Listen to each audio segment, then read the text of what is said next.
Je voudrais vous parler des rapports entre l'écrit et l'oral, entre le signifiant et le signifié. Parce que je viens d'écouter une réunion où on parlait beaucoup de mots en coréen. Et franchement, je ne crois pas que ce soit une très bonne idée. Il faut partir d'un lexique largement connu, comme le lexique franco-anglais, parce que beaucoup de mots anglais viennent du français, etc. Et éventuellement proposer des interprétations de ces mots, des commentaires sur ces mots nouvelles. De la même façon, il faut partir de l'écrit, et puis cet écrit, il peut être le même pour différentes langues, mais peut être prononcé de différentes manières, ce qui n'est plus le cas entre le français et l'anglais. Beaucoup de mots français existent en anglais, mais ils ne sont pas prononcés de la même manière. Mais l'idée de charger un mot nouveau, en disant c'est un mot nouveau, donc il a une signification nouvelle, c'est aberrant. C'est le rapport du signifiant et du signifié. Le signifiant, c'est une base, plus ou moins neutre, c'est un écrit, c'est un mot, c'est un langage, et le signifié, ce sont ses interprétations, c'est sa prononciation. Le signifié, c'est aussi la prononciation du signifiant.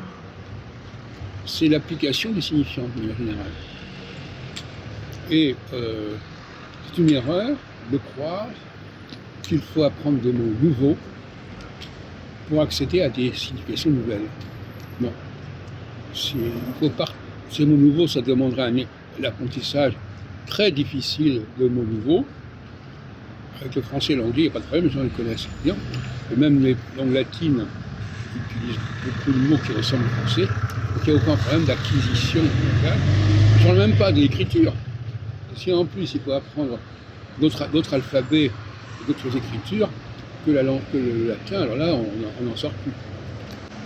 Donc là aussi, il faut partir de choses basiques, un alphabet connu, un lexique connu, une prononciation qui va varier, des significations qui vont varier, mais il ne faut pas commencer par dire on va d'abord apprendre des mots nouveaux. Ça me paraît aberrant. Je ferai aussi ce que je dis pour l'hébreu. L'hébreu, c'est bien gentil, mais c'est une langue qui ne s'est pas imposée universellement comme le français et l'anglais. Donc les gens ne vont pas commencer à apprendre l'hébreu. On va apprendre quelques bricoles, mais c'est rien du tout.